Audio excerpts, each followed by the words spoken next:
ছেলেরা তোমরা যারা বাইরে দাঁড়ায় আছো বাবা ভিতরে আসো, অথবা ওই পাশে জায়গা আছে দেখো, মোবাইল এটা ধরে না থাইকা এমনি কিছুক্ষণ শোনো। মোবাইলে এটা ছবি উঠাইলে তোমার এই ছবি কোনো পাগলও দেখতে হবে। তোমার থেকে মানুষে যাইব ছবি দেখতো, মানুষের নিজের মোবাইল আছে না,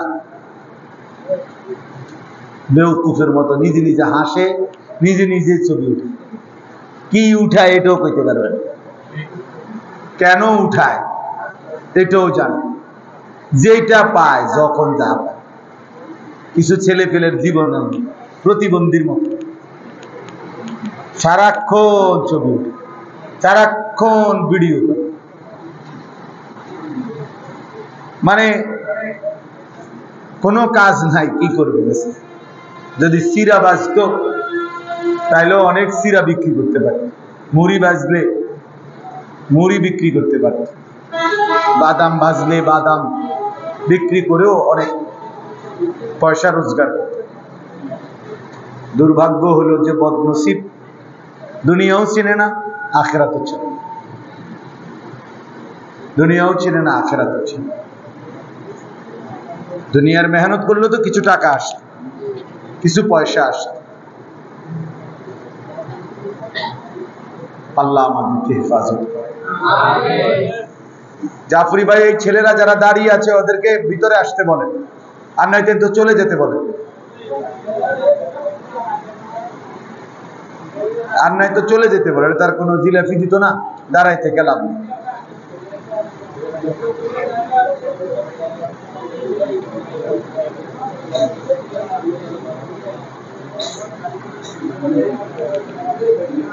দেখেন, বাস্তবতা হলো আল্লাহর কথা কম হোক বেশি হোক মনোযোগ দিয়ে শুনতে হবে। মনোযোগ দিলে আলহামদুলিল্লাহ ধীরে ধীরে মানুষের পরিবর্তন হয়। মানুষে একদিনে জুনায়েদ বাগদাদি হয় না। জুনায়েদ বাগদাদি নিজেও একদিনে হয় নাই, একদিনে আব্দুল কাদের জিলানী হয়ে যাবেন, কারণ উনি নিজেও একদিনে হয়, বহুদিনের সাধনা করে তিনি আল্লাহর প্রিয় বান্দা হয়েছে। তো এই জন্য অল্প অল্প যদি কেউ মনোযোগ দেয়, একটা দুইটা করে, ধীরে ধীরে তার জীবন পরিবর্তন। কোনো পাথরের উপরে যদি ধারাবাহিক একই জায়গায় টিনের চাল থেকে মনে করেন বৃষ্টির পানির ফোঁটা, কোনো পাথরের উপরেও যদি ধারাবাহিক পড়ে, অনেক দিন পরে হলেও একদিন দেখা যায় ওই পাথরটাও একটু ছিদ্র হয়ে গেছে, দেখবে গেছে। মানে পাথরকে পর্যন্ত এই পানি, অথচ বৃষ্টির পানি হাতে নিলে কত পাতলা, এত কোনো ওজনে নাই দেখতে, কিন্তু এটা পাথরটাকে ছিদ্র করছে। ধারাবাহিক আল্লাহর কথা যে মনোযোগ দিয়ে শুনে, অল্প অল্প করে হলেও ধীরে ধীরে জীবন পরিবর্তন হয়। আল্লাহর কথা শোনা এটা একটা ইবাদত, আমল করা এটাও ইবাদত। আর ইবাদত করলেই আল্লাহ তাআলা বান্দাকে আরো ইবাদতের তৌফিক দান করে। এই জন্য প্রত্যেকের উচিত, এই ছেলেরা তোমাদেরও বাবা, বাস্তব কথা হলো এটা উচিত, সব সময় যদি একটা মানুষ গাফেল থাকে, যে সারাক্ষণই মানে এলোমেলো, সারাক্ষণই হাসে, লাফায়, হাঁটে, চলাফেরা, তাহলে এটা তো আসলে একটা সুস্থ স্বাভাবিক মানুষের কাজ হইতে পারে। 24 ঘন্টার মধ্যে আমার কোনো কাজে নাই, এরকম অপদার্থ একজন মানুষ হইতে পারে। মানুষ মাত্রই কর্মমুখর, মানুষ মাত্রই পরিশ্রমী, মানুষ মাত্রই মেহনত করতে অভ্যস্ত। এটা বাস্তবতা। যার ভিতরে কর্মের স্পৃহা নাই, কাজ করার মানসিকতা নাই, এটা এক ধরনের অচল মানুষ, প্রতিবন্ধী, অপদার্থ মানুষ। আমি একটা ছোট্ট সুন্দর ঘটনা শোনাই, সাহাবাদের ঘটনা। আমাদের প্রিয় নবী সাল্লাল্লাহু আলাইহি ওয়াসাল্লাম, সবাই মনোযোগ দিয়ে শুনুন, নবীজি সাল্লাল্লাহু আলাইহি সাল্লামের একজন সাহাবী, বিখ্যাত সাহাবী হযরত আব্দুর রহমান ইবনে আউফ রাদিয়াল্লাহু তাআলা আনহু, উনি ওই ছেলে অপদার্থ ওঠো বলেন, তোমারে কে বলছে মোবাইল নিয়ে আসতা?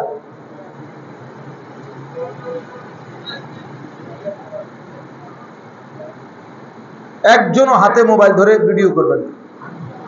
দেখেন তো বাচ্চার চেহারাটা দেখেন, কয় বছরের বাচ্চা, যে জালেম তার হাতে এই মোবাইল দিয়েছে, ওই সবচেয়ে বড় জালেম। ওর বাপ যদি হয় বাপ জালেম, মা যদি হয় মা জালেম। নিজের আপন সন্তানকে নিজের হাতে জাহান্নামী বানাবার জন্য তুলে দিছে, মস্কারি করে, তামসা করে বসে বসে। পোলাইন মানুষ। সেদিন এক মৌলানা সাহেব বলতেছে, আমার কাছে আশ্চর্য হয়ে কাঁদা দিছে। উনি হুজুর, মাত্র 6 থেকে 7 বছরের বাচ্চা, সে আরেক বাচ্চারে মোবাইল থেকে শিখাইতেছে যে উলঙ্গ ছবি কেমনে কোন প্রোগ্রামে গেলে বাহির করে, ও এটা জানে, পরে দেখাইতেছে।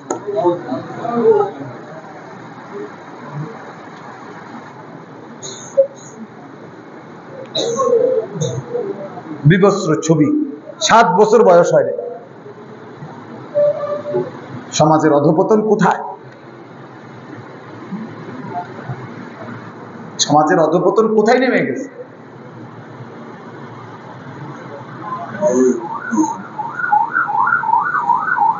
আশ্চর্য।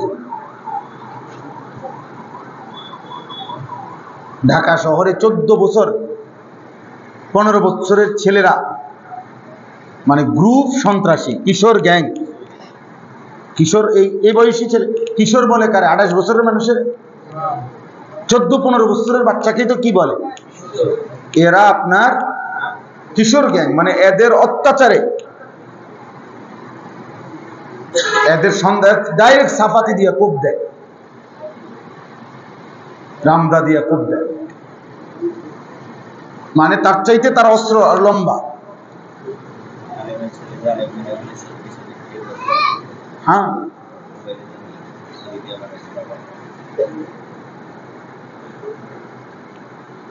জন্য বাবা, আমি আজকেও আমরা কুমিল্লাতে পুরা 17টা উপজেলার আলেমদেরকে নিয়ে মিটিং করছি, জোহর থেকে আসর পর্যন্ত প্রায় 200-250 আলেম নিয়ে পুরা কুমিল্লা। সেখানে আমরা আলোচনা করছি, বর্তমানে সবচেয়ে বড় একটি সংকট হলো একজন মানুষ, একজন মুসলমান, একজন মানুষ তার সন্তানকে নিয়ে বর্তমানে সবচেয়ে বেশি পেরেশান। কখন যে কি করে বসে, কখন যে কোন বেইজ্জতিটা করে ফেলে, কখন যে কোন অপমানটা বাবারে বংশের শেষ করে দেয় বলা যায়। কে কখন কারে খুন করে ফেলে, মেরে ফেলে, তার কোনো কি নেই। এরকম হালাত অবস্থা। যারা রাজনীতি করে তারা তো রাজনীতি নিয়েই ব্যস্ত, ভোটের হিসাব। যারা পয়সা রোজগার ব্যস্ত। তো মানুষের আখলাক, নৈতিকতা, চরিত্র, 10-12 বছরের বাচ্চাদের হালাত আপনারা কোথায় নেমে গেছে কল্পনাও করতে পারেন। আপনি মনে করেন আরে ওটা দুষ্টামি করে, না না, আমি আজকেও বলছি ওইখানে যে আমাদের এই কিশোর ছেলেরা, অনেকে মনে করে যে একটু খারাপ হয়ে গেছে। তো খারাপ হইতে গেছে কইয়া যেই লেভেলের আন্দাজ করে ওনারা ভাবতেছে তার চাইতে 100 গুণ নিচে, 100 গুণ নিচে। আমরাও কই বাচ্চা এটা দুষ্ট, মাদ্রাসা কিতা এতারে গুতা মারে, হয়তো টেবিল গুতা মারছে, তার ভাত খাইয়া লাইছে, বিস্কিট খাইয়া ফেলছে, এই তো দুষ্টামি। সচরাচর আমরা এক দূর হইলে কই বাচ্চা এটা দুষ্ট, এটা তো তেমন কিছু না। এগুলোর তো আপনি কিছুই ধরবেন না। মানে আমাদের ছেলেদের, বর্তমান প্রজন্মের গুনার কথা শুনে, ক্লাস 9-এর বাচ্চার পাপের কথা শুনলে আপনি চিৎকার দিয়ে কাঁদবেন।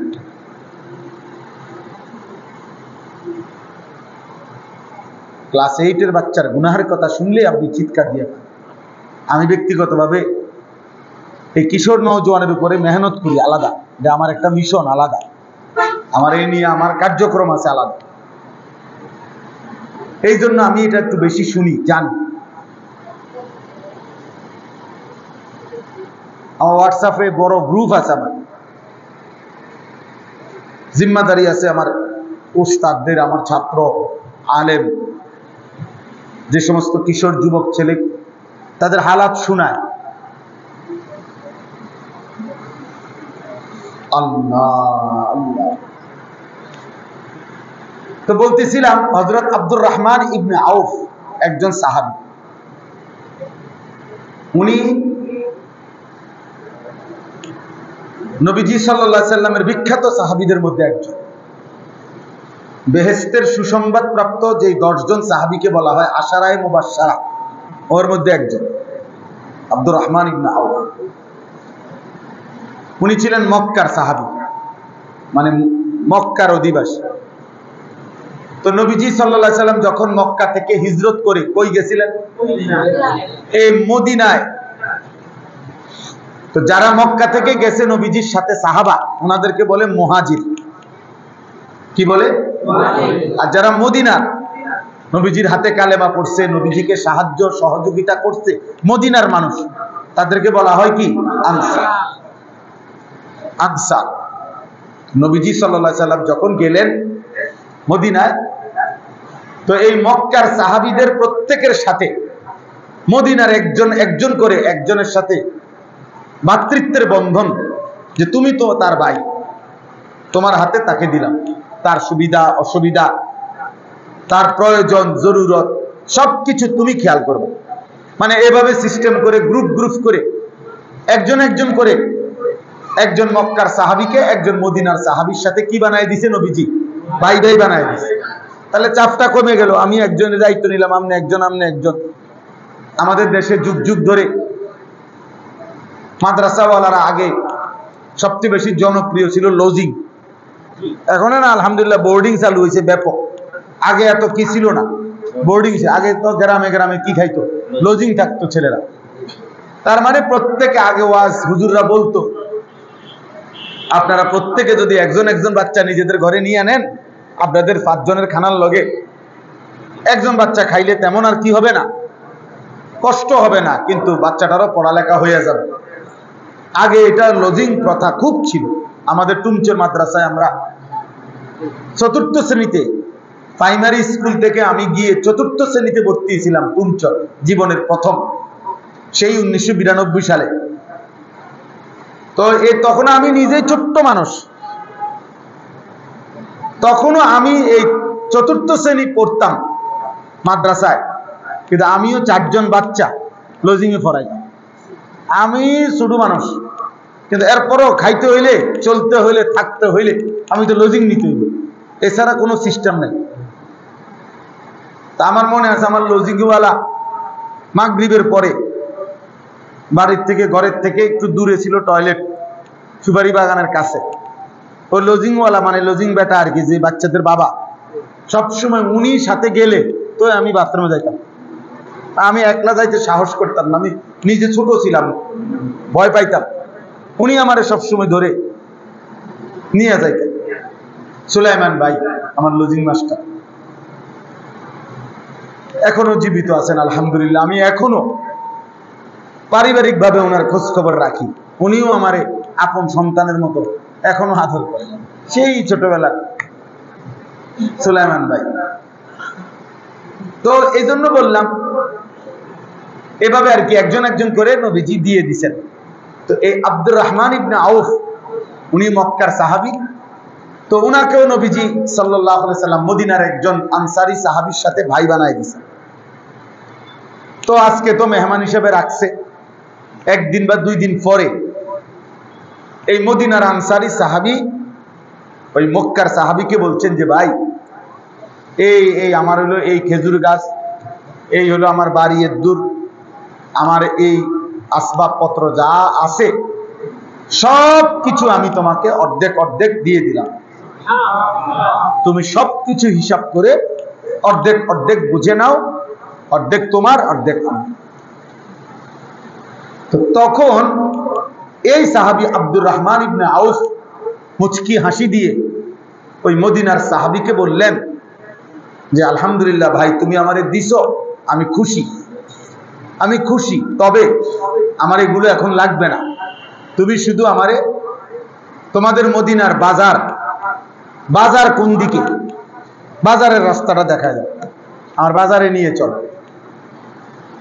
তখন এই মদিনার সাহাবী আনসার ওই আব্দুর রহমান ইবনে আউফকে, যিনি মক্কা থেকে আসছেন, ওনারে মদিনার বাজার দেখাই দিচ্ছে, ওইখানে নিয়ে গেছে যে এইটা আমাদের মদিনার বাজার। হযরত আব্দুর রহমান ইবনে আউফ বাজারে গিয়া তরকারি বাজার, যেখানে তরকারি বিক্রি করে, কাঁচা তরকারি, ওইখানে গেছে। পুরাটা হাইটা আগে হিসাব করে চাইছে কার দোকানে তরকারি সবচেয়ে সুন্দর, ফ্রেশ, ভালো, উত্তম তরকারিগুলো কেডা আনছে। তো এরকম একজনদের সিলেক্ট করছে দোকানদার, করে ওনারে বলছে যে ভাই, আপনি এই যা মাল আজকে বিক্রির জন্য আনছেন সবগুলোর দাম কত, কত দিরহাম হিসাব করে।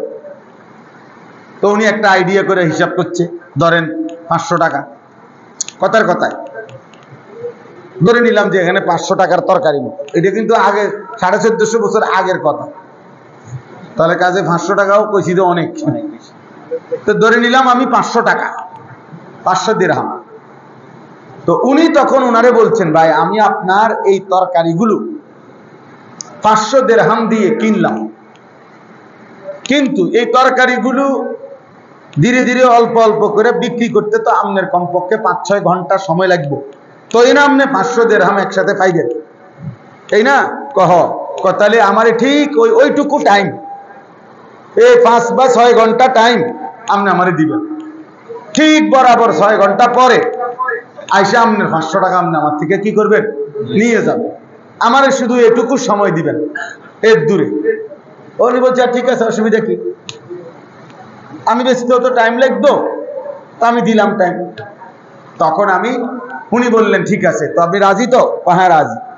তাইলে আপনি এখন ক্যাশ ছাড়েন, মানে দোকান ছেড়ে দেন, আমার তরকারি এগুলা আপনি যান আপনার কাজে, ঠিক এতক্ষণ পরে আপনি 12টা বাজে 1টা বাজে আপনি আইসেন, আইসা আপনার 500 টাকা আপনি নিয়ে যাবেন।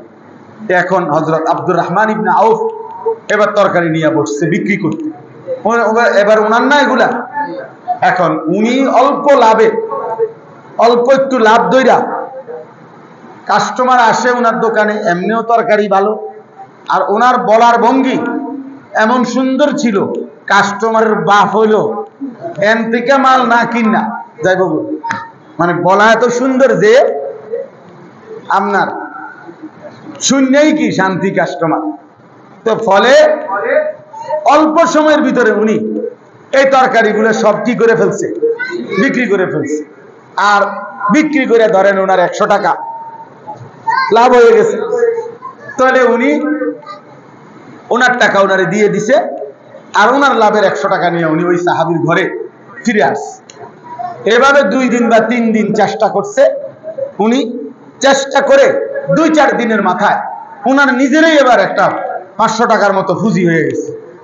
ওই লাভ হইতে হইতে এই টাকা দিয়ে এবার মনে করেন 1 সপ্তাহ পরে উনি নিজেই এবার তরকারি কিনছে, কিনে এবার তরকারি নিয়ে উনি বসছে। এখন উনি কি হয়ে গেল, ব্যবসায়ী হয়ে গেল কিনা।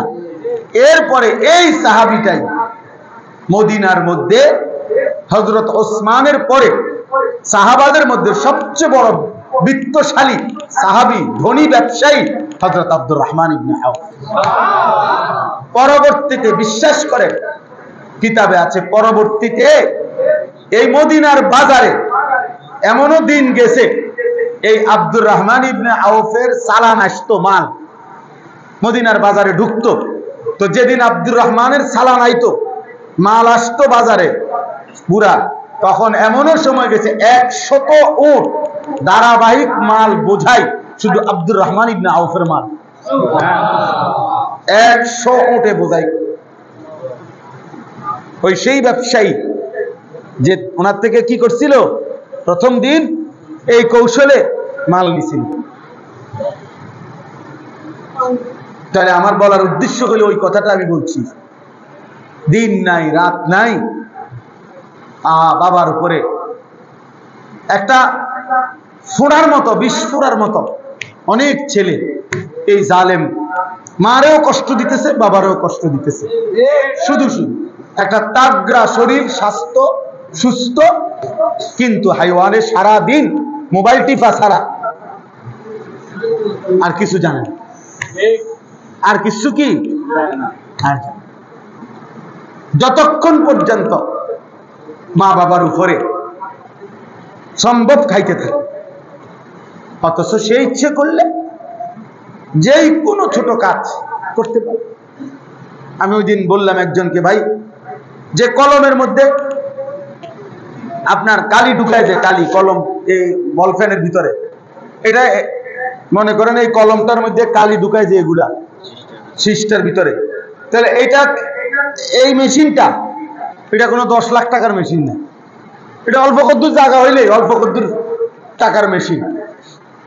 এটা দিয়ে এ কলম এগুলো কিন না একজন মানুষ ইচ্ছা করলে কালি ঢুকাইয়া সে তো 50টা দোকানে দিতে পারে। ধীরে ধীরে সে ব্যবসা বাড়বে, তার ক্ষুদ্র ব্যবসা। অসংখ্য পৃথিবীতে অসংখ্য মানুষ ক্ষুদ্র ব্যবসা করে, ছোট ছোট।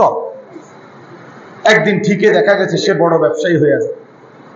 বর্তমানে রিসাইক্লিং, অর্থাৎ পুরাতন মাল, ফেলে দেওয়া মাল, এইটাকে পর্যন্ত পুনরায় আইনা আবার রিপেয়ারিং করে আবার নতুন শিল্প, নতুন মাল গড়ে ওঠে। এই যে আমাদের সমস্ত বোতল, 7 আপ, কোকের যে বোতল, পানীয় আমরা খাই, যে খাইয়া যে ফেলাই দেই বোতল, এগুলো একদল আছে, এগুলা কি করে খুঁজে তালাশ করে এগুলারে আবার কি করে রিসাইক্লিং করে, আবার পুনরায় এগুলারে মেশিনে একবার দুমরায়া মুসরাইয়া আবার নতুন করে শিল্প, আবার নতুন করে বোতল তৈরি হয়, নতুন কিছু তৈরি হয়।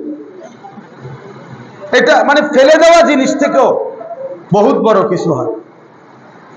গাজীপুরে আমি মাহফিলে গেছি, কাপাসিয়ার ওইদিকে, না কাপাসিয়া না, আরো ওইদিকে। তো এই কিছুদিন আগে, মনে 4 মাস হবে না, 3-4 মাস আগে, তো বললাম যে যেখানে মাহফিলে ওয়াজ করছি, বিশাল এলাকা, ওনারা বললো হুজুর, আমি বললাম আপনারা কি ব্যবসা করেন, জায়গা জায়গা যে গোডাউনের মতো, এগুলো কি? হুজুর আমরা বললাম জুট ব্যবসায়ী। আর এই জুট ব্যবসায়ী কিনা?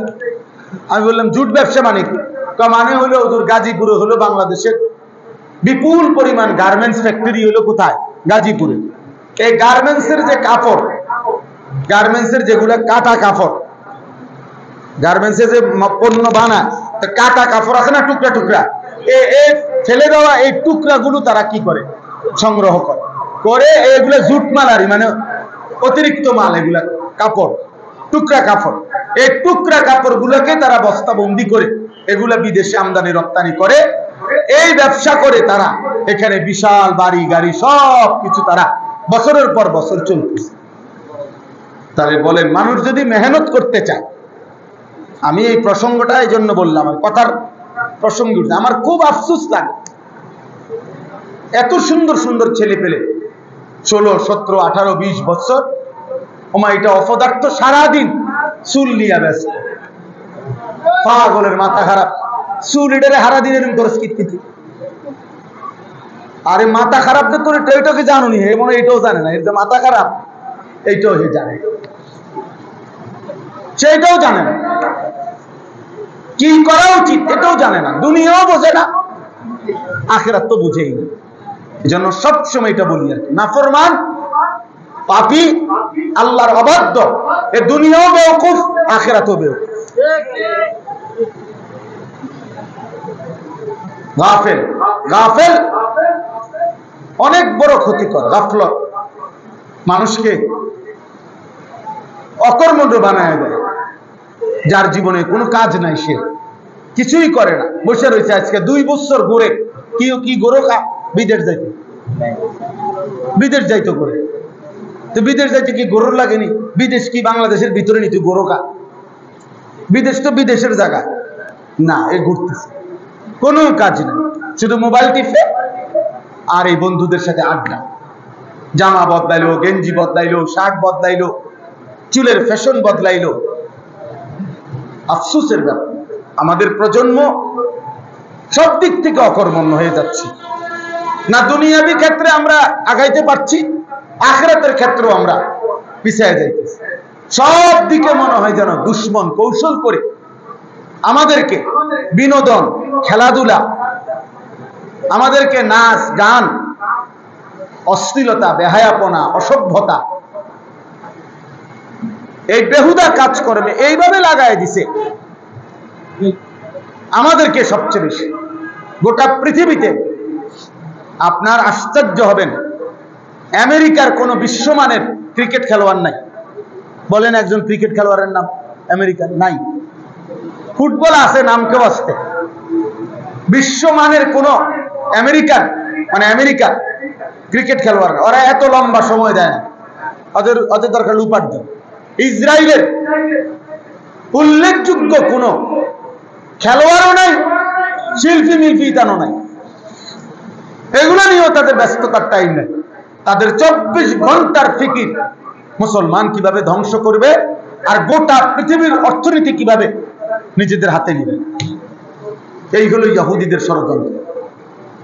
ইহুদিদের ইসরায়েলের যে রাজধানী তেল আবিব, আমি নিজে পড়ছি, পত্রিকার রিপোর্ট হলো ওদের এই রাজধানীতে, এই ইসরায়েলের মাত্র 1 কোটি মানুষ না, তাদের পুরো জনগণ ইসরায়েলে, এই যারা মুসলমানদেরকে প্রতিদিন মারছে, এভাবে নিশ্চিহ্ন করে দিচ্ছে। হামাসের মুজাহিদরা, ফিলিস্তিনের মাটির নিচের ওই মুজাহিদরা কাকুতি মিনতি করে মুসলমানদের কাছে দোয়া চাইছে ওরা, যে তাদের অস্তিত্ব নিশ্চিহ্ন করে দিচ্ছে এই ইসরায়েল। অথচ তারা 1 কোটি মানুষ, 1 কোটি না লোক, 92 থেকে 97 লাখ মাত্র। আমগো ঢাকা শহরে যাত্রাবাড়ি সায়দাবাদ দাঁড়ায় থাকে এত বেশি মানুষ, বৃহস্পতিবারে বাড়িতে লেগে মনে হয় এর চাইতে বেশি মানুষ কি সায়দাবাদ যাত্রাবাড়ি দাঁড়ায় থাকে, গাবতলি দাঁড়ায় থাকে। তাহলে তাদের যে রাজধানী তেল আবিব, তাদের মেইন শহর, এই শহরের নিয়ম হলো এই শহরে কখনো রাত হয় না। মানে কি? মানে হলো আমাদের মনে করেন এখন ঢাকাতে শত শত প্রতিষ্ঠান, কোম্পানি, ব্যাংক, অফিস, সরকারি চাকরিজীবীদের কর্মস্থল আছে না ঢাকায়, কিন্তু এই মুহূর্তে সব বন্ধ। এখন বন্ধ না সব, আবার কালকে সকাল 8টায় হলো কি অফিস, আবার বিকাল 4টার মধ্যে আবার কি ছুটি। কিন্তু ওদের দেশের নিয়ম হলো তাদের রাজধানীতে 24 ঘন্টাই শিফটিং আকারে তাদের অফিস চলে, কর্ম চলে, ডিউটি চলে। অর্থাৎ রাত 12টা হোক আর 2টা হোক, কোন সময় কাজ কি নাই, বন্ধ নেই। বুঝছেন আপনি হিসাবটা? শিফটে আর কি 8 ঘন্টা পর পুরা শিফট কি হয়ে যায়, বদলায় গেছে। নতুন গ্রুপ কাজ করবে, পরের 8 ঘন্টায় নতুন গ্রুপ কাজ করবে, 3 শিফটে 24 ঘন্টা। বুঝছেন না হিসাবটা? ফলে কম লোক বেশি কি করে উপার্জন, কম লোক বেশি আয় করে, বেশি আয় করে। এই জন্য ছেলেরা বাবা বুঝতে শিখো, ভাবতে শিখো বাবা। একজন ছেলেও যদি বুঝে থাকো এত অকর্মণ্য, এত অবহেলা বাবা, দুনিয়াও ভালো করবে না, আখিরাতও ভালো করবে না। রাজার ধনও ফুরায় যায়। আমরা কিতাবে পড়ছি, করাচি হযরত কুতবে আলম আরিফ বিল্লাহ হযরত মাওলানা শাহ হাকিম মোহাম্মদ আখতার রাহমাতুল্লাহ আলাইহি বলছেন, একজন বিশ্ববিখ্যাত বুজুর্গ তিনি ছিলেন পাকিস্তানের। উনি বলছেন যে আমরা নিজ চোখে দেখছি একজন জমিদার আর জমিদারের ছেলে, সময়ের ব্যবধানে ছেলেটা নারী এবং জিনা ব্যভিচার করত, নারীর সাথে অসভ্যতা, অশ্লীলতায় তার বাবার সম্পত্তি শেষ করে দিছে। একটা পর্যায়ে তাকে এমন ভয়ঙ্কর রোগ হয়েছে যে এই রোগের চিকিৎসার জন্য বাবা তার জমিদারি সব শেষ করেছে। শেষ পর্যন্ত প্রকাশ্যে মানুষ দেখছে জমিদার এবং জমিদারের সন্তান বাপ পুত প্রকাশ্য দিবালোকে বাজারে মানুষের কাছে ভিক্ষা করত, ভিক্ষা।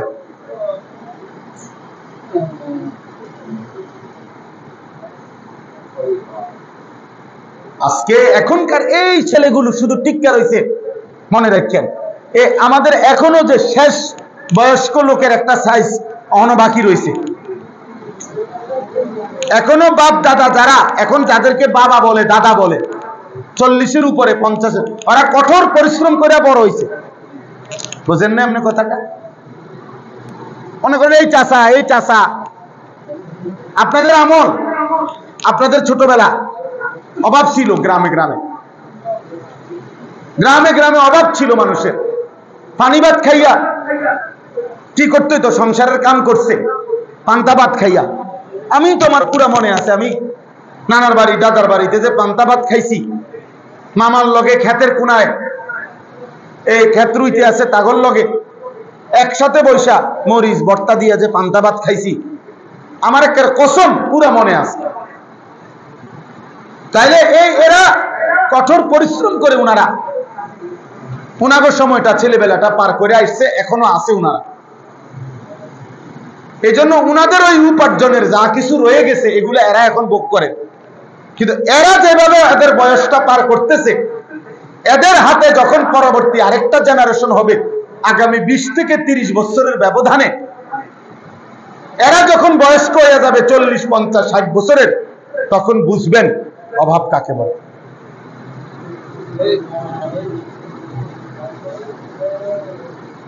আমার কাছে ওই কিতাবের মধ্যে আছে, দামেস্কে সিরিয়ায় একবার এমন অবস্থা হয়েছে যে ওই একটি অঞ্চলের মানুষ এত বেশি নারীর ছবি, নারীর প্রেম, এটা নিয়ে তারা পুরা অঞ্চলের সকল মানুষে এই চর্চা শুরু করছে যে এরা সকলেই নারীর ছবি, নারীর ভালোবাসা, নারীর সাথে যত রকমের গুনাহ হইতে পারে এই নিয়ে পুরা শহর সবাই চেষ্টা করতেছিল। তাহলে লিখছে কিতাবে, খোদার কসম, একটা সময় পরে আল্লাহর আযাব আসছে। ওই শহরে এত বেশি দুর্ভিক্ষ দেখা দিছে, এই দুর্ভিক্ষের পরে বিচক্ষণ মানুষরা, বিবেকবান মানুষরা ওই প্রেমিকদেরকে বলছে, তোমার প্রেয়সী, তুমি যারে ভালোবাসতে এতদিন, তার ছবিটা আঁকো তো। তখন বলছে, প্রেয়সীর ছবি আর প্রেয়সীকে চুলার আগুনে ছুঁড়ে মারো, একটা রুটি খাবারের জন্য দাও।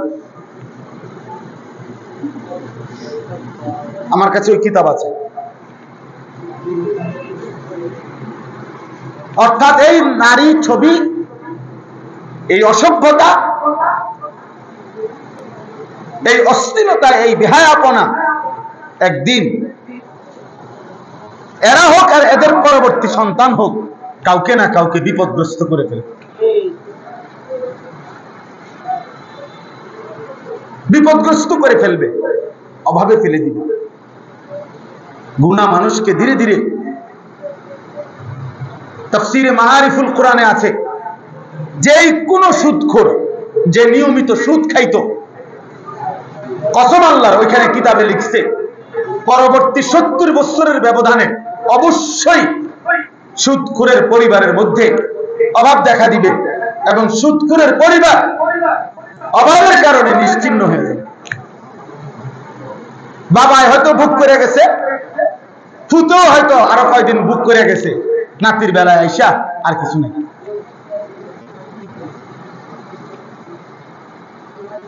বাংলা ভাষায় একটা কবিতা আছে, এক পুরুষে যোগায় ধন, এক পুরুষে খায়, আরেক পুরুষ আইসা দেখে খাবার কিছু নাই, আমার 3 পুরুষ। এটা গানও আছে, কবিতাও আছে। 3 পুরুষ বোঝেন না? মনে করেন আমরা 3 পুরুষ, আমার দাদা, আমার আব্বা, আমি, তাহলে আমরা কয় পুরুষ হলো? এরকম। এক পুরুষে যোগায় ধন, এক পুরুষে খায়, আরেক পুরুষ আইসা দেখে খাবার কিছু নেই। গুনাহ আমরা কিতাবের মধ্যে পড়ছি, গুনাহ তিনটি জিনিস, তিনটি বড় ক্ষতি। প্রত্যেকটা গুনাহ, প্রতিটা হারাম। নারী, ছবি, জিনা, ব্যভিচার, মদ, জুয়া, সুদ, ঘুষ, কিস্তি, হারাম, নাচ, গান, বাদ্য, অশ্লীলতা, বেহায়াপনা, অসভ্যতা, নোংরামি, আল্লাহর নাফরমানি। তিনটি ক্ষতি ওই ব্যক্তিকে করবেই করবে। এক নাম্বার হলো, প্রথম ক্ষতি হলো হিরমানুত তাআ। গুনাহ মানুষকে নেক আমল থেকে, আল্লাহর ইবাদত থেকে বঞ্চিত করে। দুই নাম্বার হিরমানুল ইলম, গুনাহ মানুষকে কোরআন সুন্নাহর ইলম থেকে বঞ্চিত করে। তিন নাম্বার হিরমানুল, একটা বললাম কি, যে তার ইলম দূর করে দেয়। দুই নাম্বার তার আমলকে কি করে দেয়, ছুটায় দেয়। তিন নাম্বার হলো হিরমানুল রিজক, তার রিজিক কমিয়ে দেয়। গুনাহ অভাব নিয়ে আসে, গুনাহ অভাব নিয়ে আসে। তুমি তার পাইবা না, হয়তো তোমার জেনারেশন তোমার পরে কষ্ট পাবে। একসময় দবদবানি খপখপানি ছিল, মাতবরি ছিল, এরপরে বিখ্যাত থালা হাতে। আমার কুমিল্লা এক জায়গায়, এই কুমিল্লার মধ্যে এক জায়গায় আমাকে দেখাইছিল যে হুজুর 70 বছর এই বাড়ির সামনে দিয়া, বিশাল বড় বাড়ি, কাজে 70 বছর কমপক্ষে এই বাড়ির সামনে দিয়ে কেউ যাইতে হলে জুতা খুলে যাইতে হইতো, জুতা পায়ে দিয়ে যাওয়ার সাহস ছিল না।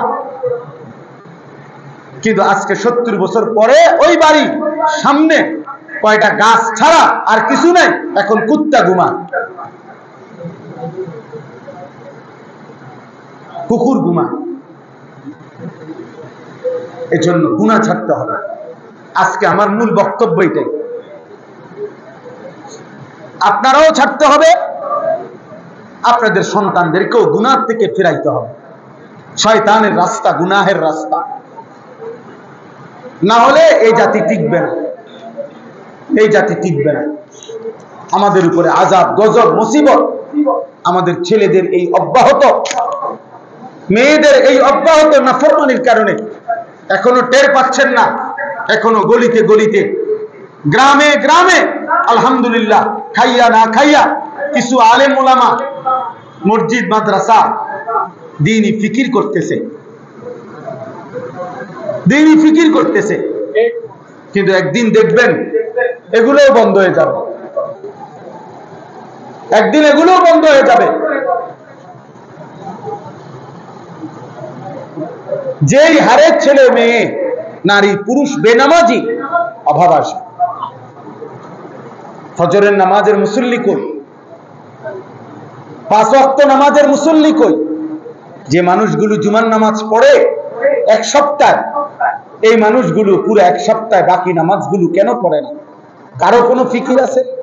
কোন একটা চায়ের দোকানে কোনোদিন যেখানে 10 জন মানুষ বসে, ওনারা কি একটা বারে আলাপ করে কিও আমগো সমাজের লোকগুলো বাকি 5 ওয়াক্ত নামাজ কেন পড়ে না? কারো ফিকির, কারো ফিকির নাই। সবাই যার যার ছেলে মেয়ে, সবাই কোন রকমে দুগা ভাত, একখান ঘর আর কদ্দুর ফার্নিচার বানাইতে পারলে খাইয়া পয়রা, পান সুপারি চা বিস্কুট বন্টন খাইয়া কোন রকমের রাত পার করন, দিন পার করন। সবাই সবাইকে নিজেকে নিয়ে ব্যস্ত। আমরা মানুষের পরিবর্তন করবে কে? জাতিকে টিকাবে কে? বলেন। উম্মতের পরিবর্তন হবে কিভাবে? এই মাদ্রাসাগুলো ছোট ছোট মেহনত করে, ছোট ছোট ফিকির করে। আল্লাহ তাআলা আমাদেরকে বুঝার তৌফিক দান করে। আমি এই জন্য আপনাদের কাছে, ছেলেরা তোমাদের কাছেও ভাইয়া বুঝায় বললাম, যদি কারো দিলে লাগে, আর যদি দিলে না লাগে, সন্তান ততক্ষণ পর্যন্ত নিজে নিজে ভালো হইতে পারবে না অভিভাবক যদি সচেতন না হয়। অভিভাবক সচেতন না হইলে পারবে না, অভিভাবকও যুদ্ধ করতে হবে। আপনার 6 বছরের বাচ্চা, 16 বছরের বাচ্চা, 14 বছরের বাচ্চার হাতে আপনি বড় মোবাইল দেখছেন, আপনি আসার দিয়ে ভাঙতে হবে। আপনার ঘর থেকে টেলিভিশন, নাটক, সিনেমার আয়োজন সরাইতে হবে, নয়তো জাতি টিকবে না। হ্যাঁ, মানুষ হিসেবে থাকবে, দেখতে মনে হবে মানুষ, কিন্তু আখলাক আর চরিত্র হবে সব জন্তু জানোয়ার, ইনসান আর থাকবে না। ইনসান আর থাকবে। চারিদিকে খবর নিয়ে দেখেন, প্রতিদিন খবরের কাগজ শুনেন কি পরিমাণ জিনা, ব্যভিচার, পরকীয়া, হত্যা, খুন, ধর্ষণ কিভাবে চলছে, কে কাকে নিয়ন্ত্রণ করে, কে কাকে নিয়ন্ত্রণ করে। আল্লাহ আমাদেরকে হেফাজত করেন। আমি এই আয়াতটাই পড়ছি, এই আয়াতটাই আমি আপনাদের সামনে পেশ করতে চাই। আল্লাহ তাআলা বলেন, ইয়া আইয়ুহাল্লাযীনা আমানু, হে ঈমানদারগণ, লা তাত্তাবিউ খুতুওয়াতিশ শাইতান, তোমরা শয়তানের পথ অনুসরণ করো না। আল্লাহ তাআলা বলছে, হে আমার মুমিন বান্দা, আমি কিন্তু তোমাকে ঈমান দিয়েছি, তুমি ঈমানদার, আমি তোমাকে জান্নাত দিতে চাই। আর জান্নাত পেতে হলে গুনার রাস্তা ছাড়তে হবে, শয়তানের রাস্তা ছাড়তে হবে। শয়তানের রাস্তা মানেই হচ্ছে গুনাহের রাস্তা। যেখানেই গুনাহ সেখানেই শয়তান, যেখানেই শয়তান সেখানেই গুনাহ। গুনাহ, লা তাত্তাবিউ খুতুওয়াতিশ শাইতান, আল্লাহ তাআলা বলছেন গুনাহের রাস্তা অনুসরণ করো না। ওয়ামান ইয়াত্তাবি' খুতুওয়াতিশ শাইতান ফাইন্নাহু ইয়া'মুরু বিল ফাহশা'i ওয়াল মুনকার, আল্লাহ তাআলা বলেন, যে তোমাদের মধ্যে গুনার রাস্তা, শয়তানের রাস্তা অনুসরণ করবে, তো মনে রেখো তুমি শয়তান তার অনুসারীদের সাথে চলবা, গুনার পথে যাইবা, তো শয়তান তোমাকে প্রতি মুহূর্তে দুই জিনিস করতে বলবে। এক, নারীর সাথে অশ্লীলতা, দুই, অন্যান্য যাবতীয় গুনাহ। শয়তানের প্রথম চেষ্টা কি? একেবারে মনে রাখবেন, এটা গুরুত্বপূর্ণ, কোরআন শরীফে বারবার আছে। 90 বছরের বুড়া হোক আর 9 বছরের বাচ্চা হোক, শয়তান প্রথম কোন গুনাহ করাইতে চায়? মানুষকে দিয়ে প্রথম গুনাহ করাইতে চায় নারীকে কেন্দ্র করে, নারীকে কেন্দ্র করে। এটারই বলে ফাহশা, জিনা এবং তার সাথে প্রাসঙ্গিক আনুষঙ্গিক সবকিছু। কোরআন শরীফে এই কথা বারবার আছে, আশ-শাইতানু ইয়াইদুকুমুল ফাকরা ওয়া ইয়া'মুরুকুম বিল ফাহশা। আল্লাহ বারবার বলছে।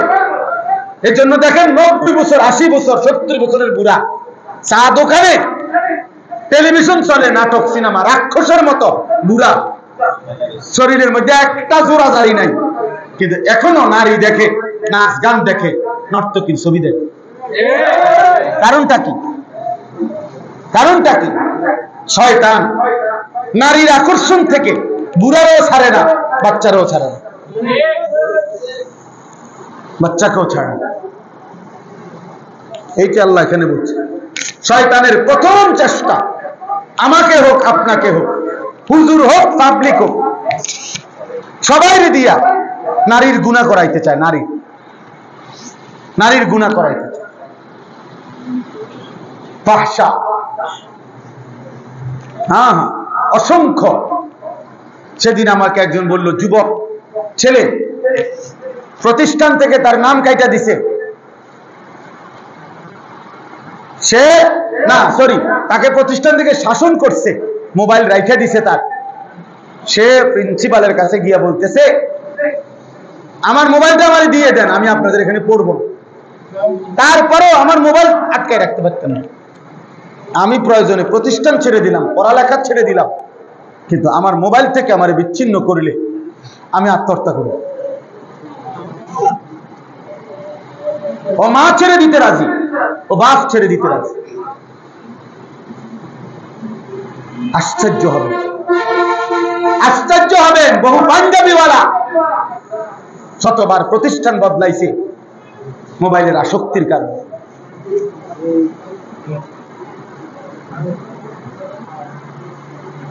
যেখানেই বাধা দিবে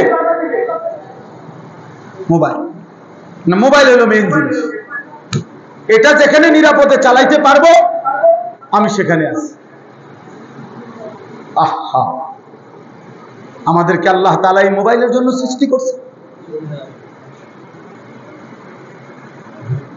এক মুসলমানের জীবন এত ফালতু, এক মুমিনের জীবন এত ফালতু, আমাদের কোনো কাজ নাই, আমাদের কোনো কাজ নাই। সারা পৃথিবীর মজলুম মুসলমান আহাজারি করছে যে হায় যুবক, তুমি আল্লাহর জন্য দাঁড়াইবা কখন? তুমি আল্লাহর দিন কালেমার পতাকা উড়াবা কখন? যাদের জন্য আহাজারি করছে মায়েরা, মজলুম নারীরা, বোনেরা, জাতির সেই সুন্দর সন্তানরা, তারা ডুবে আছে মদ, জুয়া, নারী, ছবি, জিনা, ব্যভিচার। যারা উদ্ধার করবে 60 বছরের বুড়া চাচা, 70 বছরের বুড়া চাচা তার যুদ্ধ করতে পারবে না এখন, উনি তো বেশি থেকে বেশি দোয়া করতে পারবে, ইসলামের জন্য জান বাজি রাখবে, ইসলামের জন্য জীবন কুরবানি করবে, যাই করবে, এ তো করার কথা যুবকরা। হযরত আনাস রাদিয়াল্লাহু তাআলা আনহু বলেন, আমরা নবীজির সাথে কুন্না নাগজু মা রাসূলিল্লাহ ওয়া নাহনু শাবাব, আমরা যৌবন কাল ছিল আমাদের, আমরা নবীজির সাথে প্রত্যেকটা যুদ্ধে অংশগ্রহণ করেছি। সব যুদ্ধ, 57টি যুদ্ধ আল্লাহর নবী সাল্লাল্লাহু আলাইহি সাল্লাম পরিচালনা করেছেন মাত্র 9 বছরে। 9 বছরে 57টি যুদ্ধ নবীজি পরিচালনা করেছেন। তাহলে বলে আজকে আমরা বড় বেশি আফসোসের মধ্যে যদি কেউ ভাবি আমরা, আর যার ভাবনা না, আমি কইলাম না, মোটামুটি ভাত মাছ খাইয়া, আপেল মালটা বন্টন চা বিস্কুট খাইয়া, ফাংসুবাড়ি খাইয়া মোটামুটি ভালোই আছে, পেটে বাতে, তাই তো ঠিক আছে। কিন্তু এক মুসলমানের জীবন মানে কি পেটে বাতে ভালো থাকা? বলে আমাদের জীবনে এতটুকুই শুধু কাজ, তাহলে আমাদের জীবনের সাথে কাফের বেঈমানের পার্থক্য কি?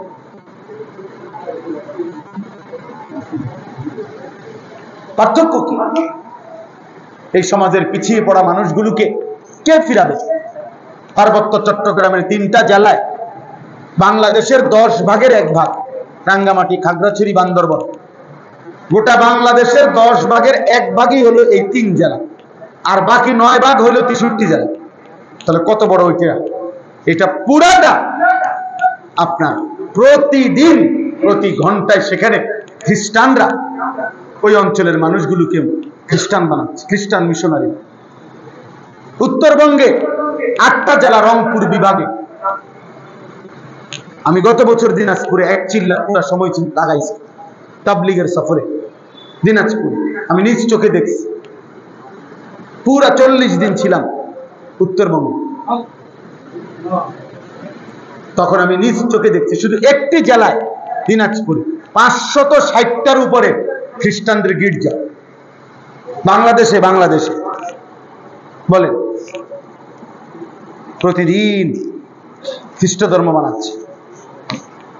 দিনাজপুরে আমি এমন ইউনিয়ন দেখছি, ইউনিয়নের সবচেয়ে বড় বাজার, পরিষ্কার ওনারা বলছে পুরাটা বাজার কাদিয়ানি বাজার, বাজারের নামে কাদিয়ানি বাজার, মানে বাজারের সব ব্যবসায়ী কাদিয়ানি, মুসলমান ছিল। পঞ্চগড়ের মধ্যে একটা পুরা এলাকার নাম আহমদনগর, এই কাদিয়ানিদের যে গোলাম আহমদ কাদিয়ানি তার নামে। বলে আমাদের এই ছোট্ট বাংলাদেশের অবস্থা কি? বলে এই জন্য বললাম পিছিয়ে পড়া মানুষ আমাদের সমাজের, এই যারা পাহাড়ি, আদিবাসী, উপজাতি, তাদেরকে আল্লাহ চিনাবে কে? তারা মানুষ না? কথা বলেন না কেন? তো তাদেরকে আল্লাহ চিনাবে কে? আপনাদের কাছে ওই উনি এখানে আছে, আমি ওনার কথা মনে হয় অনেক সময়, উনি কি নাম ভাই আপনার? না ওই যে খেলান দিয়ে রয়েছেন জাকির ভাই। তাহলে আজকে এই যে মনে করেন আপনাদের পাশে কিছু বাইরে মেহনতে, দাওয়াত ও তাবলীগের মেহনতে কিছুটা পরিবর্তন হয়েছে এই বেদে সম্প্রদায়ের এদের। তাহলে এরা এখানে না, শুধু সারা বাংলাদেশে। আমি সিলেটে গেছি, আপনাদের এই এলাকার মানুষ, ওনারা আমার সাথে দেখা করছে, আত্মীয় যদি আমগো আত্মীয় স্বজন আছে এই জাফরাবাদ, আর এখানে এটা কয় আড়িখোলা, সিলেটে আমার সাথে প্রত্যেকবারে দেখা করে। সুনামগঞ্জে গেছি, ওইখানে আছে ওনাদের মানুষ। চিটাগাং হাটাজারির ওইদিকে গেছি আমি, হাটাজারি চিটাগাং ইউনিভার্সিটির পাশে বয়ান করতে, ওইখানের লোক আমার কাছে এসে দেখা করছে যে হুজুর আমগো আত্মীয় স্বজন আছে, এরাও এই বেদে সম্প্রদায়। তাহলে সারা বাংলাদেশে এরা আছে কিনা বলে? তো এদের দিন শিখাবে কে? ইমান শিখাবে কে? ইসলাম শিখাবে কে? হিজরা যারা, হিজরা ওরা মানুষ না? কথা বলেন না কেন? হিজরা বলে যাদেরকে, তো ওরা, ওদের আখিরাত নাই, ওদের কোনো বিচার আচার হবে না, তো ওদেরকে আল্লাহ চিনাবে কে? ওদেরকে আখিরাত চিনাবে কে? বলেন। এইভাবে চিন্তা করে দেখেন এই সমাজের কি পরিমাণ মানুষ আল্লাহ চেনে না। কত লোক, আমি সেদিন এক লোকরে দেখছি সিমেন্টের বস্তা নামাইতেছে, আমি তাকাইছিলাম, বিশ্বাস করেন লোকটার ঘাম, সারাটা লুঙ্গি গেঞ্জি ভিজা, আমার মনে হয় পানিতে সাঁতার কাটতেছে, এরকম ঘাম। তাহলে এক এক বস্তা সিমেন্ট নামাইতে গিয়া ট্রাক্টর থেকে সে যে গোডাউনটা ফালাইতেছে নিয়া, প্রতিবারে তো তার কোমরটা কি হইতেছে? বাঁকা হইতেছে। এক বস্তা সিমেন্ট নামাইলে হয়তো 3 টাকা, 5 টাকা বা 10 টাকা, ধরে নিলাম 10 টাকা, তাহলে 50 বস্তা সিমেন্ট নামাইলে কি পরিমাণ ঘাম ঝরছে? 500 টাকা। এই 500 টাকা ঘামে চুবানো এই টাকাটা দিয়া সে তার পরিবারে যখন পাঠায় দেয়, তার সন্তান নামের 18 বছরের 16 বছরের ওই জানোয়ার এই ঘামের টাকাটা দিয়া মোবাইলে উলঙ্গ ছবি দেখে। মানুষ নামের ওই জানোয়ারে তার বাবার এই ঘামের টাকাটা দিয়া নারী দেখে, ছবি দেখে। অথচ এই বাচ্চার কোমরটা 50 বার বাঁকা হয়ে গেছে। আমার কোমরে সামান্য ব্যথা, আমি ডাক্তার দেখাইছি গত কয়দিন আগে, পরিষ্কার প্রেসক্রিপশন উনি লিখে দিছে, ঝুঁকে, কোমর ঝুঁকে কোনো কিছু নিবে না। বলছে একটা কাগজ এটা এখানে পড়ছে, এটা ঝুঁকে নিবেন না, স্বাভাবিকভাবে বসবেন বা এরপরে নিবেন। ওই মানুষটা এইভাবেই তো আজকে হয়তো 10 বছর এভাবেই তো বস্তা নামাইতে আছে, ঠিক না? কত কষ্টের কামাই। এই জন্য আমরা একজন, শুনেন, আমার কোনো আপত্তি নেই, আমি এক ধরনের মানুষ, আমার ফিকির হলো আমি কোনো ভোটে দাঁড়াইছি না, আমি কোনো একটা নির্বাচনী জনসভা না যে অনেক লোক হইতে হবে, আমি তো ইলেকশন করি না, তো কাজে আমার জনসমর্থন দিয়ে আমি করব কি? আমি কি ভোটে দাঁড়াবো? আমার তো আখেরাতে না দরকার, তাহলে লোক কম না বেশি আমি লোক দিয়ে করবো কি? বেশি গুণ না, সংখ্যা গুণে তো আমার দরকার না, আমার দরকার আল্লাহর কথা পৌঁছানো, আল্লাহর এক বান্দাই শুনুক, আমি তার জন্যই বলছি। একজনই ভাবুক কি হবে জাহান্নাম, কি হবে আখিরাত। নবী সাল্লাল্লাহু আলাইহি সাল্লামের একজন সাহাবী জীবনে একবার শুনছে হযরত সালমান যে জাহান্নামের আগুনের লাকড়ি হবে মানুষ এবং পাথর। তাফসীরের মধ্যে আছে উনি 3 দিন 3 রাত একটানা শুধু চোখের পানি ফেলে কাঁদছে যে হায় জাহান্নামের লাকড়ি হবে মানুষ, সেই লাকড়ি যদি হই আমি সালমান, আমার কি হবে, আমার কি হবে, এ কথা বলে শুধু কাঁদছে আর কাঁদছে অঝরে। 3 দিন পরে নবীজি খবর নিয়ে ওনারে খবর দিয়ে আনছে। নবী সাল্লাল্লাহু আলাইহি সাল্লাম জিজ্ঞাসা করছে, সালমান কি হয়েছে তোমার? বলছে, ইয়া রাসূলুল্লাহ, কোরআনের এই আয়াত আমারে পাগল বানায় ফেলছে। ওয়াকুদুহান নাস ওয়াল হিজারা, আল্লাহ যে বলছে জাহান্নামের আগুনের লাকড়ি হবে মানুষ এবং পাথর, সেই পাথর আর মানুষ যেটা জাহান্নামে ফেলবে সেটা যদি হই আমি সালমান, আমি সেই আগুনে টিকবো কেমনে? আমার এই ভয় আমার এই অস্থির বানায় ফেলছে, আমি চোখের পানি বন্ধ করতে পারছি না। আল্লাহ নবী তখন বলছে, সালমান থামো, আল্লাহর কসম আমি সাক্ষী দিচ্ছি, আমি মুহাম্মদ সাক্ষী দিলাম, জান্নাত তোমার অপেক্ষা করছে। এরপরে উনি থামছে। কি ভাই, যারা নিয়মিত ইবাদত করতেন তারা পর্যন্ত জাহান্নামকে এভাবে ভয় করতেন, আর আমাদের যাদের জীবনে নামাজ নাই, হালাল হারাম নাই, আমাদের কি হবে? আমাদের হালাত কি হবে? কে বুঝাবে আমাদের ছেলেদেরকে? কে ফিরাবে আমাদের মেয়েদেরকে, আমাদের মহিলাদেরকে? বলে কে ফিরাবে? মৌলানা ইয়াসিন জাফরি আমার অনেক বেশি মহব্বতের, তিল তিল করে খাইয়া না খাইয়া অনেক কষ্ট করে এই মাদ্রাসাটা ধরে রাখছে। কত সময় আইসা আমার কাছেও যখন আইসা হালাত বলে, আমার মাঝে মাঝে মন চায়, কত সময় আমি বলি মন চায়, মাঝে মাঝে বাদ দেন, বন্ধ করে দেন, আর কতক্ষণ করবেন, কি করবেন, কুলাইতে পারে না। আমার নামটা আমার হাতে দেওয়া এই নাম নূরে জান্নাত, মাওলানা মাসুদ জামিলের ওই মাদ্রাসা, কি নাম? হ্যাঁ, হুরে জান্নাত, এটা আমার দেওয়া নাম। ওইখানেও নাওতলা। এই ছোট্ট ছোট্ট আয়োজন, কোথাও 100 জন, কোথাও 200 জন, কিন্তু এটা কি খুব বেশি সংখ্যা? এই মাদ্রাসার মধ্যে যদি মাত্র 100 জন মেয়ে পড়ে, 150 জন মেয়ে পড়ে, একদিনে চান্দিনা বাজারে, একদিনে কল্পনা করেন শুধু চান্দিনা বাজারে, তরকারি বাজারে, মাছ বাজারে কি পরিমাণ মহিলা যায়। আমার সেই বোনদেরকে কে ফিরাবে? স্বামী বিদেশ, স্বামীর মাথার ঘাম পায়ে পড়ে একটা একটা টাকার জন্য, বেচারা 12 ঘন্টা ডিউটি করে, 16 ঘন্টা ডিউটি করে এই কলজার মধ্যে বাইন্দা টাকাগুলো বাড়িতে পাঠা। আর বেডির হাঁটা চলা দেখলে, বেডির মোবাইল 3টা, বেডির জামাই বিদেশ, বেডির মোবাইল হলো 3টা, বেডির হাঁটা চলা দেখলে, পোশাকের বাহার দেখলে মনে হয় যেন উনি পুরো গ্রাম চুক্তি না চাইতে আছে। হ্যাঁ, যদি কেউ ভালো তো ভালো, আমি তাকে বলি না। আর যদি কোন অসৎ নারী হয় যে তার স্বামীর পবিত্র আমানত খেয়ানত করছে, ওই অসভ্য নারী রাগ হইলে আমার অসুবিধা কি?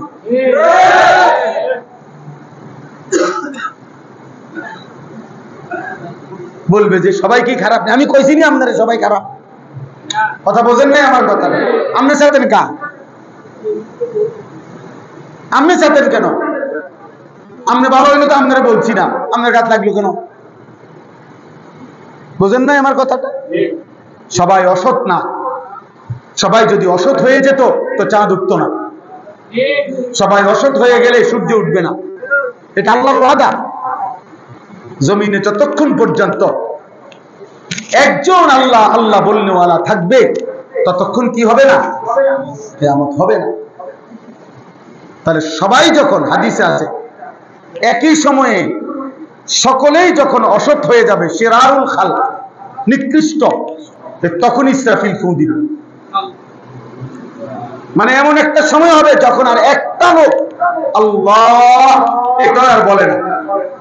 আল্লাহ বলবে ইসরাফিল আর লাগবে না, খালাস, ফু দাও, আমার সংসার আমি ভাঙিয়ে ফেলব, আমার সংসার আমি গুটাই ফেলব, যাও ফু লাগাও। ইদাস সামাউ ফাতারাত ওয়া ইদাল কাওয়াকিবু ইনতাসারাত।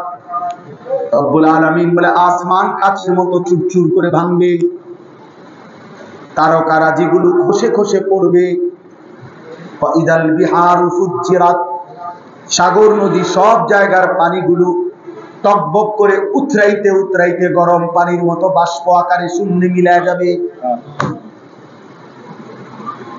পৃথিবীর কোথাও আর পানির অস্তিত্ব থাকবে না, আসমান আর জায়গায় থাকবে না, তারকারাজি খসে পড়ে যাবে।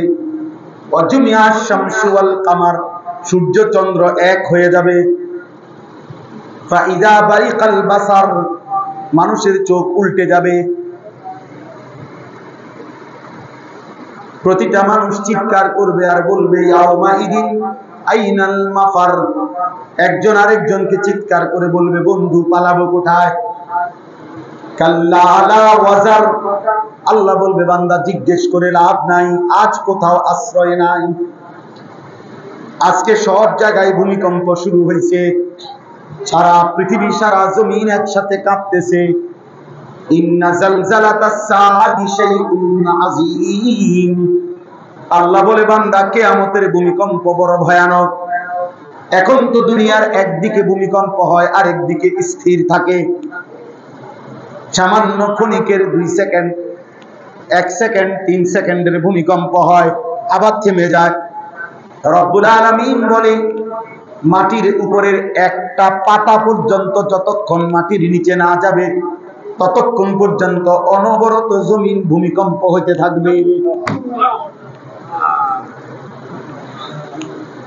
ইয়া আইয়ুহান নাস ইত্তাকু রাব্বাকুম। আল্লাহ বলে মানুষ আল্লাহকে ভয় করো। ইন্না জালজালাতাস সাআতি শাইউন আযীম। কিয়ামতের ভূমিকম্প রে বান্দা বড় ভয়ানক। ইয়াউমা তারাউনাহা তাযহালু কুল্লু মুরদিআতিন আম্মা আরদাত। আল্লাহ বলেন সেদিন যেই মা তার বুকের স্তন থেকে সন্তানকে দুধ খাওয়াচ্ছিল, ইসরাফিল ফু দিবে, জমিনে কিয়ামতের ভূমিকম্প শুরু হবে, আর মা তার দুধের বাচ্চাটাকে ছুঁড়ে ফেলে দিবে। কোরআন শরীফের আয়াত। ওয়াতাদাউ কুল্লু যাতি হামলিন হামলাহা। যে মায়ের পেটের বাচ্চা 9 মাস পূর্ণ হয়ে গেছে, আর হয়তো একদিন অর্ধেক দিন কিছুক্ষণ পরে হয়তো বাচ্চা প্রসব হইতো, ইসরাফিল তখন ফু দিবে, আর জমিনের কম্পনে ওই মা পাগলের মতো ছুটবে। আল্লাহ বলেন বাচ্চাটা গর্ভের সন্তান নিজে নিজে বের হয়ে পড়ে যাবে, মা ফিরেও দেখবে না, বাঁচলো না মরলো, ছেলে না মেয়ে হলো।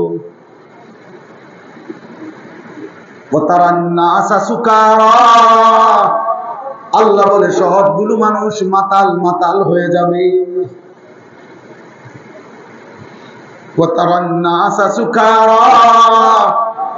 যুবকও পাগল হবে, বৃদ্ধ পাগল হবে। দাদাও বলবে নাতি যাবো কই, নাতিও বলবে দাদা যাবো কই।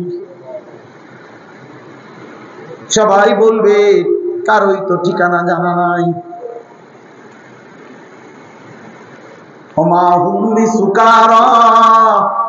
আল্লাহ বলে বাস্তব কথা হলো একটা লোক পাগল হয় নাই, মাতাল হয় নাই। তো বলে তো এভাবে দৌড়ায় কেন, এরকম চিৎকার করছে কেন? আল্লাহ বলে ওয়ালাকিন্না আযাবাল্লাহি শাদীদ। বরং আল্লাহর আযাব যে বড় ভয়ঙ্কর এটা সব বুঝে ফেলেছে নাফরমানরা। ওরা বুঝে ফেলেছে এটা আল্লাহর আযাব বড় কঠিন। এখন আল্লাহ ধরবে। আল্লাহ বলছেন আমি কিন্তু বান্দা রহমান, আবার আমি আল্লাহ যুনতিকাম, আমি কিন্তু প্রতিশোধ গ্রহণকারী। আমি প্রতিশোধ নেব, প্রতিশোধ। আমার একটা একটা লোকমা খাবারের হিসাব নেব, আমার একটা একটা নিঃশ্বাসের হিসাব নেব, আমার একটা একটা সেকেন্ডের হিসাব নেব। খোদার কসম, সুম্মা লা তুসআলুন্না ইয়াওমাইদিন আনিন নাঈম। একটা একটা নিয়ামত সম্পর্কে আমি আল্লাহ জিজ্ঞেস করব। ফাওয়ারাব্বিকা লানাসআলান্নাহুম আজমাইন। আল্লাহ বলে কসম, আমি আল্লাহ নিজের কসম করে বলছি বান্দা সকলকেই কিন্তু আমি জিজ্ঞেস করব। ইন্নাস সামআ ওয়াল বাসারা ওয়াল ফুআদা কুল্লু উলাইকা কানা আনহু মাসউলা। আল্লাহ বলে নিশ্চয়ই কান, চোখ, দিল, অন্তরকে পর্যন্ত প্রশ্ন করা হবে। হে দিল তুমি কি ভেবেছ, হে কান তুমি কি শুনেছ, হে চোখ তুমি কি দেখেছ। আল্লাহ বলেন ইন্না রাব্বাকা লাবিল মিরসাদ। শুনে নাও বান্দা, তোমার রব আল্লাহ তীক্ষ্ণভাবে তোমার প্রতি দৃষ্টি রাখছেন। একটা সুতা তোমার নড়াচড়া তিনি খেয়াল রাখছেন। আল্লাহ বলেন ইয়ালামু খাইনাতাল আ'য়ুনি ওয়া মা তুখফিস সুদূর। চোখের খেয়ানত মানে চোখের গুনাহ বান্দা আমি জানি, অন্তরের মধ্যে যা লুকিয়ে রেখেছো তাও জানি। আয়াহসাবু আল্লান ইয়াকদিরা আলাইহি আহাদ। আল্লাহ বলে বান্দা তুমি কি ভেবেছো তোমার উপরে কারো কোনো ক্ষমতা নাই? কেমনে এত নিরাপদ মনে করছো? এত মিথ্যা, এত চুরি, এত ডাকাতি, এত জিনা, এত ব্যভিচার, এত নারী, এত ছবি, এত সুদ, এত ঘুষ, এত কিস্তি, এত ওজনে কম দেওয়া, এত বাটপারি কেমনে শিখলাম? কি বুঝে করতেছ? আল্লাহ যেন ওই মাকে বোনকে বলছে, কোন বুঝে মা এতটা বেপরদা হইনি? নারী এত রং, এত রূপ, এই যৌবন, এত পুরুষকে দেখাইয়া কয়জন পুরুষ তোমার দরকার? এত বেড়াই দেখাও কা? অসভ্য নারী এত এত পুরুষ দেখাও কেন? বেহায়া নারী এত পুরুষ দেখাও কেন? কয়টা পুরুষ দরকার তোমার? এত বেড়াই দিয়ে তুমি করবা কি? হ্যাঁ, আয়াহসাবু আল্লান ইয়াকদিরা আলাইহি আহাদ। আল্লাহ বলে বান্দা তুমি কি ভেবেছো বান্দা তোমার উপরে বুঝি কারো কোনো ক্ষমতা নাই? এরপরে আবার আল্লাহ বলছে আয়াহসাবু আল্লাম ইয়ারাহু আহাদ। বান্দা কে কি ভেবেছো তোমারে কেউ দেখে না?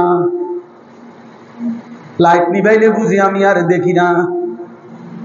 দরজা বন্ধ করে ফেললে বুঝি বান্দা আমি দেখি না? গেট লাগাইলে বুঝি আমি আল্লাহ আর দেখি না? সিসি ক্যামেরা লাগাইলে বুঝি আমি আর দেখি না? আল্লাহ দেখে না কখন কখন? বলে না কেন?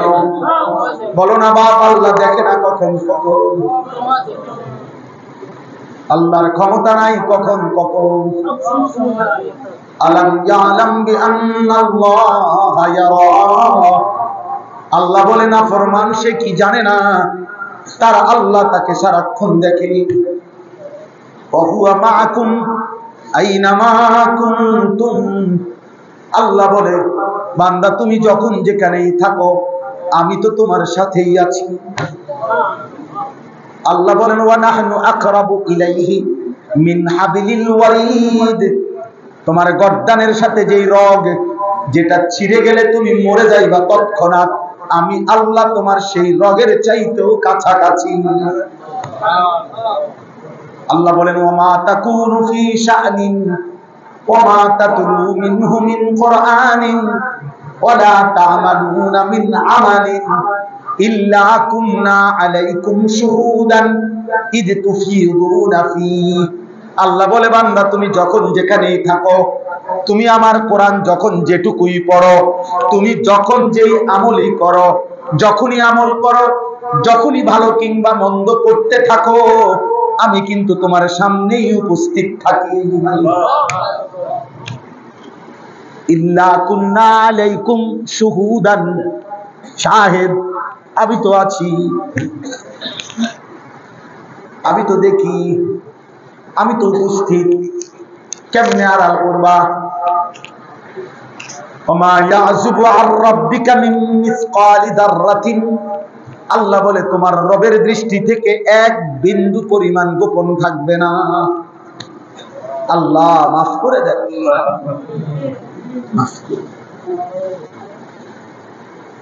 চলো ভাই ভাবতে শিখেন। একজনই ভাবেন কোন ভরসায় মিথ্যা বলি, কোন ভরসায় হারাম খাচ্ছি, কোন ভরসায় ছেলেরা এই পরিমাণ গুনাহ করছে। মা বাবা, বংশ পরিবার, আল্লাহ রাসূল, দিন, শরীয়ত, ইসলাম, কোরআন, ধর্ম কিচ্ছু মানে না, কিচ্ছু নাই, কিচ্ছু মানে। এমন গোলাম নফসের শাহওয়াতে মহিলাদের বেপরদিগি দেখলে মনে হয় যেন নিজের রূপ আর যৌবন দেখাইতে পাগল হয়ে আছে। কত ভাবে সাজে, কত ঢঙ্গে সাজে। একটা বোরকা কিন্তু গিয়ে ওইটারে কত মডেল যে বানাইছে, এটার মধ্যে কত জোড়া, কত তালি, কত ডিজাইন, কত কিছুদিনের মধ্যে লাগাইছে, শেষ পর্যন্ত এইটাই হয়ে গেছে আরেকটা ফ্যাশনেবল কাপড়। এটার মধ্যে আরো 13 আইটেমের ডিজাইন লাগাইয়া তো আর এটা বোরকা হইল কই? বোরকাই তো দেওয়া হয়েছিল শরীর ঢাকার জন্য। এখন বোরকাই যদি হয় এত আকর্ষণীয়, তো বেড়াই তো ঘাস খাইয়ে গেল।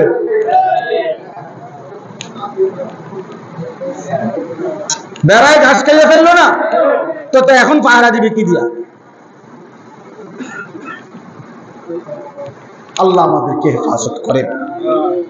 ওয়ালাউলা ফাদলুল্লাহি আলাইকুম ওয়া রাহমাতুহু মা যাকা মিনকুম মিন আহাদিন আবাদা ওয়ালাকিন্নাল্লাহা ইউযাক্কি মান ইয়াশা। এই শেষ কথা হলো আল্লাহ বলে, বান্দা গুনার কাছে যেও না, শয়তানের কাছে যেও না। শয়তানের কাছে গেলে সে তোমারে নারীর সাথে সম্পৃক্ত গুনায় জড়ায় দিবে, আর অন্যান্য গুনাহগুলোও তোমারে দিয়া করাবে। আর শুনো, আমি আল্লাহ যদি দয়া না করি, আমার রহমত যদি না হয়, নিজেকে নিজে কেউ পবিত্র করতে পারবে না। আমি চাইলে যাকে তাকে আমি পবিত্র বানাই। অতএব আমার বিরোধিতা কইরা, আমার নাফরমানি কইরা, আমার অবাধ্যতা করে, প্রতিনিয়ত গুনাহ করে তুমি পবিত্র হইবা কেমনে? আমার দয়া মিলবে কেমনে? তুমি মিথ্যা বলবা, তুমি চুরি করবা, ডাকাতি করবা, তুমি জিনা করবা, ব্যভিচার করবা, তুমি সুদ খাইবা, ঘুষ খাইবা, কিস্তি নিবা, আর আল্লাহ তোমার জোনায়েত বাগদাদি বানাই দিব নাকি? ভূতে কি লাইছে?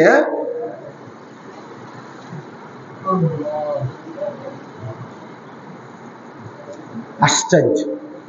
24 ঘন্টা রাসূলুল্লাহ সাল্লাল্লাহু আলাইহি ওয়াসাল্লামের বিরোধিতা, আর নবী বলবে হাসরের ময়দানে, উম্মত আসো, মৃত্যু পর্যন্ত মাশাআল্লাহ বিড়ি খাইছো, তুমি তো আমার আশিকের রাসূল, আসো আসো আসো, আব্বা এদিকে আসো, যে আপেল মালটা খাও, আসো। হ্যাঁ, তুমি একবারে 60 বছর পর্যন্ত সাদওয়ানে বেডির নাচ দেখছো, টেলিভিশন দেখছো, তুমি তো আমার আশিক, আসো এদিকে আসো, আশিকের রাসূল এদিকে আসো, বিড়ি খাই না আসে এনো। এই তো নবী সুপারিশ নাকি? আপনি মস্কারি পাইছেন? হ্যাঁ, সুপারিশটারে মস্কারি বানাই দিছে। নবীর মহব্বত, নবীর মহব্বত বিরিয়ানি, নবীর মহব্বত জিলাপি, নবীর মহব্বত খিচুড়ি। হ্যাঁ, নবী সাল্লাল্লাহু আলাইহি সাল্লাম 23টা বছর কলিজাটা ছিঁড়ে কষ্ট করলেন, রক্ত ঝরাইলেন, পেটে পাথর বাঁধলেন, রক্তে ভেসে গেলেন। এত কষ্ট, এত যুদ্ধ, এত খুন, এত রক্ত, এত ক্ষুধার কষ্ট বিনিময়ে বছরে একদিন 12 রবিউল আউয়াল আমনে ঢোল বাজাইবেন আর গেট বাজাইবেন, আর কিছুক্ষণ স্লোগান দিবেন আর বিরিয়ানি খাবেন, নবীর ভালোবাসা আদায় হয়ে যাবে। আমনে আশিকে রাসূল, আর আমরা সারা বছর মিসওয়াক করলাম, দাড়ি রাখলাম, টুপি পরলাম, পাঞ্জাবি পরলাম, স্ত্রীর পর্দার খেয়াল করছি, ছেলে মেয়ের ঈমান আমলের খেয়াল করছি, হারাম থেকে বাঁচার চেষ্টা করলাম যারা, তারা হয়ে গেলাম ওয়াহাবি, তারা হয়ে গেলাম দুশমনের রাসূল, আমরা হয়ে গেলাম নবীর দুশমন। এত বড় মিথ্যা কথা কেমনে বলতে পারলাম আমরা? মিথ্যু, মিথ্যু, মিথ্যাবাদী। নবীর ইশক, নবীর ইশক দেখা। হ্যাঁ, ইশক ট্রাকের উপরে, ইশক ট্রাকের উপরে। নবী সাল্লাল্লাহু আলাইহি সাল্লামের জন্মে আমরা অখুশি। কেন অখুশি হব? পাগল, অখুশি হব কেন? নবী সাল্লাল্লাহু আলাইহি সাল্লামের জন্মে অখুশি হলে আমরা নবীজির নামে তো নিতাম না। কথা বলেন না কেন? আমরা তো নবীজির নামে কোনোদিন উচ্চারণ করতাম না, তো আমি মিসওয়াক করি কেন? আমি সুন্নাত পালন করি কেন মিয়া? এটা কোনো কথা হইল মিয়া? এটা কোনো যুক্তি হইল? 60 বছর যিনি বুখারী শরীফ রাসূলের হাদিস পড়ায়, মনে করেন, তাহলে যে প্রতিদিন নবীজির হাদিস পড়ায়, সে প্রতিদিন কতবার নবীজির নাম নেয়? সে প্রতিদিন কতবার সাল্লাল্লাহু আলাইহি সাল্লাম পড়ে? এতবার দরুদ পড়ে প্রতিদিন যে লোকটা, ওই নবীর দুশ্মন। আর এবারে জিলাপি খায়, এবারে নবীর আশিক। উনি নবীর আশিক। আর রাসূলের মসনদে, হাদিসের মসনদে যিনি হাদিস পড়ায়, উনি হয়ে গেছেন নবীর দুশ্মন, ওহাবী। উনি দুশ্মন। হ্যাঁ, আমরা সিরা খাই, রামনে ভাত খান, আমরা বুঝি না, মানুষ বুঝে না। এই জন্য মানুষ আলহামদুলিল্লাহ আলোকে এখন আলোই বলে, অন্ধকারকে অন্ধকারই বলে। আগের সেই দিন নাই। নওজোয়ান নতুন প্রজন্ম আলহামদুলিল্লাহ এতটুকু যে ভালো মন্দ বুঝতে পারে। শুধু বিরিয়ানি দিলে ওনার দৌড় দেয় না, শুধু খিচুড়ি দিলে ওনার দৌড় দেয় না, ওনার দৌড় দেয়। জিলাপি আমরাও দেখছি ছোটবেলায়, পলিথিন বইরা জোরের পর থেকে মাগরিব পর্যন্ত জিলাপি আনতাম 2 পলিথিন বইরা। ওনার এটি নাই, ওনার এত চলে না। সব বাজারে খবর লন, জিলাপি বেচা কমে গেছে। অতএব এটা জরুরি আমাদের বুঝে। আল্লাহর নবী সাল্লাল্লাহু আলাইহি সাল্লামের অনুসরণ, নবীজির একটা সুন্নাত মানা, তরিকা মানা, এটাই নবীর ভালোবাসা। আর নবীর ভালোবাসা বছরে কয় দিন? সারা মাস। বন্ধু আমার সারা মাস, বন্ধু আমার সারা বছর, বন্ধু আমার সারা ঘন্টা, নবী আমার সারাক্ষণ, নবী আমার সারা মুহূর্ত, তিনি আমার বন্ধু। প্রতিদিন, প্রতি রাত, প্রতি মাস, প্রতি বছর, প্রতি সপ্তাহ আল্লাহ আমাদেরকে বুঝার তৌফিক দান করে, বুঝার তৌফিক দান, তৌফিক দান। আল্লাহ তাআলা আমাদেরকে তৌফিক দান। আজকের এই মুবারক মাহফিল আল্লাহ তাআলা কবুল করে নেন। ছেলেরা শেষ পর্যন্ত যে কয়জন টিকলা, তোমাদেরকে বলে গেলাম ভাই, ভালো হও বাবা, আখলাক সুন্দর করো, চরিত্র হেফাজত করো, বড় মোবাইলটা থেকে নিজেকে বাঁচাও। একদিন তোমারে ফকির বানায় দিন, একদিন তোমারে খোঁজ মনে রাখো বাবা। প্রতিদিন আমি কত ছেলের কথা শুনি, আমি ব্যক্তিগত অনেক ছেলে আমার বড় মোবাইলে, আমার শিক্ষকদের কাছে, আমার ছাত্রের কাছে এগুলো আছে, আমার হোয়াটসঅ্যাপ গ্রুপ আছে। আমি অনেক নওজোয়ান ছেলের খোঁজ খবর রাখি। আমি জানি চরিত্রের হালাত কি, যৌবনের হালাত কি, কি পরিমাণ ছেলে। যদি তোমাদের একজনকে শুধু শুনাইতে পারতাম, তুমি বুঝতা। হারাম নারী, ছবি, জিনা, ব্যভিচারের দৃশ্য তোমার দুনিয়াটাও শেষ করে দিবে, আখিরাতও শেষ করে দিবে। আল্লাহ আমাদের এই ছেলেদেরকে হেফাজত করেন। বাবারা যারা, আল্লাহ আপনাদেরকে হেফাজত করেন। আপনারা যারা এই প্রচন্ড গরমের মধ্যে কষ্ট করে বসেছিলেন, আজকে আমার মনে হয়েছে আমি ইয়াসিন জাফরি বাইরে নামতেই এখন বলছি যে এই জায়গাটা এখন যারা বসছেন আপনারা, আমার যদিও আমি করি না, কিন্তু আমার সওয়াব হবে। কারণ আমি চেয়ারম্যান সাহেবরে, হারুন চেয়ারম্যান সাহেবরে আমি প্রথম এটা বলছিলাম নাকি, হ্যাঁ, আমি ওইখানে বসে আমি বলছিলাম যে এখানে আপনি একটা ইয়া বানায় দেন, তাইলে মজলিস হবে, দিনই আলোচনা হবে। আলহামদুলিল্লাহ আজকে বৃষ্টি মুখর পরিবেশেও এতটুকু মানুষ আমরা এই কয়জন তো আল্লাহর কথা শুনতে পারছি, ঠিক কিনা বলেন? আল্লাহ তাআলা চেয়ারম্যান সাহেবের হায়াতের মধ্যে বরকত দান করেন।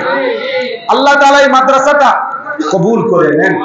আমার বাপ, এবার আমি 5টা মিনিট মহব্বতের সাথে, একেবারে কোনো জোরাজুরি, সাফাসাফি না, পিড়াপিড়ি না, আমার এটা অভ্যাস না, কিন্তু আমি আপনাদেরকে মহব্বত করি। এখানের অধিকাংশ মানুষ আমি চিনি, আপনারা সব আমার পরিচিত। চান্দি